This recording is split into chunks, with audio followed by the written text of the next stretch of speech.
لفظ بیت المال، لفظ بیت المال، تو بیت کے بارے میں ہم آپ کو بتا چکے ہیں کہ وہ مقام کہ جو پبلک پلیس ہو وہ بیت ہوتی ہے، اور وہ مقام کہ جو پرائیویٹ پلیس ہو اسے سکن کہتے ہیں۔ تو بیت بیت المال، یہاں پر آنے والے تمام لوگ، تمام انسان، صرف مسلمانوں کی بات نہیں ہو رہی، تمام انسان، اور انسانوں کو دیا گیا ایک ایسا میکنزم کہ بیت المال، پہلے یہ سمجھ لیجیے کہ یہ ہے کیا، یہ اجتماعی معاشی استحکام کا مرکز ہے۔ بیت المال اجتماعی معاشی استحکام کا مرکز ہے۔ اس کی تھوڑی سی تاریخ میں آپ کے سامنے رکھتا ہوں کہ اس کی ابتدا جو ہے وہ رسول کریم صلی اللہ علیہ وسلم کے گھر مبارک سے ہوئی ہے، بعد میں یہ مسجد نبوی میں منتقل، یہ میکنزم مسجد نبوی میں منتقل ہوا، اور پھر باقاعدہ یہ ایک عمارت کے اندر منتقل ہوا حضرت عمر بن خطاب رضی اللہ تعالیٰ عنہ کے زمانے میں۔ اس کے محتممین میں سے، ان میں جنہوں نے اس کے اندر بہت بڑے بڑے کردار ادا کیے ہیں، آغاز میں حضرت عبیدہ بن جراح رضی اللہ عنہ، وہ محتمم تھے اس کے، اور ان کے بارے میں نبی کریم صلی اللہ علیہ وسلم کی بڑی خوبصورت حدیث ہے کہ وہ امین الامت ہیں، ان کو امین الامت کہا گیا ہے۔ تو پھر پتہ چلا کہ یہ ایک ایسا میکنزم ہے کہ جس کے اندر امانتیں ہیں، اور یہ امانت جو ہے پھر اس کے اہل تک پہنچانی ہے، اور یہاں پر حضرت عبیدہ بن جراح جو ہیں وہ بھی محتمم ہیں۔ اس کے بعد عبداللہ بن ارقم جو ہیں وہ بھی محتمم رہے، اور باقاعدہ طور پر جب حضرت عمر بن خطاب رضی اللہ عنہ کا دور آیا تو یہاں ایک عمارت بنائی گئی، اور اس عمارت کا مرکز جو تھا، یہ جو بیت المال جو تھا، یہ اجتماعی معاشی استحکام کا مرکز تھا۔ تو یہاں سے آپ کو ایک ایسے میکنزم کی طرف بڑے واضح اشارے ملیں گے کہ جو نبی کریم صلی اللہ علیہ وسلم نے اپنی حیات مبارکہ میں جس کا آغاز کیا، باقاعدہ طور پر جب یہ ایک ادارے یا محکمے کی شکل اختیار اس نے کی، تو وہ حضرت عمر بن خطاب رضی اللہ تعالیٰ کا دور تھا۔ اور پھر آپ دیکھیے کہ حضرت عمر بن خطاب کے زمانے میں جو معاشی استحکام آیا ہے، اور اس معاشی استحکام میں جو حضرت ابوبکر صدیق رضی اللہ تعالیٰ عنہ جس کی بنیاد رکھی ہے، اور آپ صلی اللہ علیہ وسلم نے حضرت ابوبکر صدیق اور حضرت عمر بن خطاب رضی اللہ تعالیٰ عنہ کی بنیاد رکھی ہے، اور یہاں سے آپ دیکھیے کہ رسول کریم کی بنیاد قرآن کریم میں رکھی ہے، تو پھر یہ پورا میکنزم ہمیں دکھائی دیتا ہے، ایک پورا سسٹم ہمیں دکھائی دیتا ہے کہ جس سسٹم میں انسانوں کی بقا موجود ہے، جس سسٹم میں انسانوں کی بقا موجود ہے۔ تو اب ہم بڑھتے ہیں اپنے آخری اس راؤنڈ میں کہ جس میں ہماری کوشش ہوگی کہ مختصر الفاظ میں ہم بیت اللہ کا کانسیپٹ آپ کے سامنے رکھیں۔ اچھا، اس کی طرف بڑھنے سے پہلے ہم آپ کو بتانا چاہتے ہیں کہ اس کی حتمی شکل اگر آپ دیکھنا چاہیں تو یہ سورہ ماعون کے اندر آپ دیکھ سکتے ہیں۔ سورہ ماعون اگر آپ نکال لیجئے تو زیادہ آسانی رہے گی۔ جی، اعوذ باللہ من الشیطان الرجیم، بسم اللہ الرحمن الرحیم۔ ارأیت الذی یکذب بالدین، ایک مرتبہ بھی کیا آپ نے یہ دیکھا ہے؟ ارائیت میں آپ نے بتایا تھا کہ ارا میں بار بار دیکھنا ہوتا ہے، اور ارائیت کے اندر ایک دفعہ دیکھنا ہوتا ہے۔ ارائیت الذی یکذب بالدین، ایک دفعہ بھی کبھی ایسا ہوا کہ آپ نے یہ دیکھا ہے کہ دین کے اندر تکذیب کیسے ہوتی ہے؟ اور دین کی تکذیب کے بارے میں ہم نے آپ کو بتایا تھا کہ کیسے پھر ایک انسان جو ہے وہ دین کے اندر تکذیب کرتا ہے، لیکن اس کی سب سے کمال حالت یہاں بیان کی گئی ہے کہ دین کے اندر تکذیب کیسے ہوتی ہے۔ فذلک الذی یدعو الیتیم، یہ اس لیے دین کے اندر تکذیب کس لیے ہوگی؟ یہ یتیم کو دھکے دیتے، ولا یحض ولا طعام المسکین، اور مسکین کے لیے کھانے جو اس کے لیے انتظام نہیں کرتے، اس کے کھانے کے انتظام نہیں کرتے۔ فویل للمصلین، اور ویل ہے ایسے مصلین کے لیے۔ اب عام ترجمہ اس کا تو یہی ہے کہ تباہی ہے ایسے نمازیوں کے لیے، لیکن وہ کون سے نمازی ہیں یا وہ کون لوگ ہیں ان کے بارے میں کوئی بندہ بات نہیں کرتا۔ اس کے بارے میں ہم نے بتایا تھا کہ ایک انسان،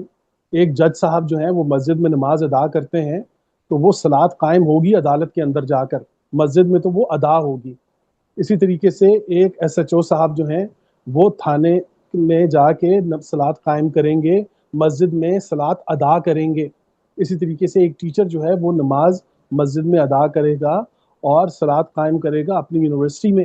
اپنے اسکول میں جا کے، یا جس جگہ بھی وہ ڈیوٹی کر رہے ہیں۔ تو اس کے اوپر ہم بتا چکے تھے کہ فوائل للمصلین، دین کی تکذیب کیسے ہو رہی ہے، الذین هم عن صلاتهم ساہون الذین هم یراعون، یہ بالکل بھولے ہوئے ہیں اپنی صلات کو، اور یہ صرف لوگوں کو دکھلاوا کرتے ہیں۔ اور صلات کے اوپر ہم نے بتایا تھا کہ جہاں پر تے کھل جاتا ہے وہاں پر بات معاملات کی آ جاتی ہے، یہاں پر معاملہ دھوکہ جو ہے وہ معاملات کے اوپر ہے۔ اور پھر یتیموں، یہ دیکھیے سورہ معون آپ کو دکھائی دے گی کہ یہ یتیموں اور مسکینوں کا ایک عالمی ایجنڈا ہے جو قرآن کریم پیش کر رہا ہے، کہ دین کی تکذیب جو ہے یتیموں اور مساکین کے حق کی محرومی ہے۔ جہاں پر یتیم اور مسکین کا حق محروم کر دیا جائے وہاں پر دین کی تکذیب ہو جاتی ہے۔ دیکھیے دین کا حاصل یہ ہے کہ دین کی صداقت ہے، معون کا مطلب۔ اچھا، الذین هم عن صلاتهم ساہون الذین هم یراعون ویمنعون الماعون، اب عام اس کا ترجمہ تو ہم نے جو کر رکھا ہے وہ تو کہ وہ رعایتاً وہ جو ہے وہ برتنے کی چیزیں ایک دوسرے کو نہیں دیتے۔ اب برتن کا لفظ آتے ہی پھر ہمیں ہمارے ذہن میں جو کچن کی کراکری آتی ہے، لیکن یہاں پر جو سسٹم، جو ایک نظام جس کی قرآن کریم بات کر رہا تھا، کہ میں نے عرض کیا تھا کہ عرب جو ہیں وہ مل کر کھانا کھانے کے شیدائی ہیں۔ آج بھی آپ دیکھیں کہ وہ ایک بڑا تھال کہ جس میں 10 سے 15 لوگ، اور بیچ میں اس کے بہت سارے چاول اور بکرا وغیرہ یا مرغیاں انہوں نے رکھی ہوتی ہیں اس کے اوپر، اور مل کر وہ جس تھال کے اوپر کھانا کھاتے ہیں اسے معون کہا جاتا ہے۔ یہاں پر ایک یونٹی دکھائی دیتی، تعاون دکھائی دیتا ہے معون کے اندر۔ اسی طریقے سے معون عربی زبان میں فوارے کو بھی کہتے ہیں، اور فوارے کے اندر قرآن کا 3D اکنامکل سسٹم چھپا ہوا ہے۔ اس معون کے لفظ کے اندر قرآن کریم نے یتیموں اور مسکینوں کے زخموں پر مرہم رکھ دیا ہے کہ اگر آپ چاہتے ہیں کہ دین کی تکذیب نہ ہو اور دین قائم ہو، آپ کی نمازوں کا بھرم رہے اور آپ کے منصب کا بھرم رہے، تو پھر آپ کو معون کے نظام کی طرف آنا ہوگا۔ یہ مسائل بتانے کے بعد کہ دین کے اندر تکذیب کیسے ہوتی ہے، اس کا سلوشن دیا ہے ایک لفظ کے اندر، اور وہ ہے معون۔ معون فوارہ۔ اب فوارے کے اندر کون سا میکنزم کیسے کام کر رہا ہے وہ دیکھیے آپ، کہ فوارے کے نیچے جو ہے وہ تعاون اکٹھا ہوگا، فوارے کے نیچے تعاون اکٹھا ہوگا، اور وہی تعاون معاونت کے ساتھ بلند ہوگا اور انہی لوگوں پر شاور ہو جائے گا۔ فوارے کے نیچے پانی اکٹھا ہوتا ہے، معاونت کے ساتھ بلند ہوتا ہے، اور فوارے کے اوپر ہی جو اس کی جگہ ہوتی ہے اسی پر وہ شاور ہو جاتا ہے۔ یہ قرآن کا 3D اکنامکل سسٹم ہے جسے ہم نے سورہ البقرہ آیت نمبر 272 کے اندر بھی پیش کیا تھا۔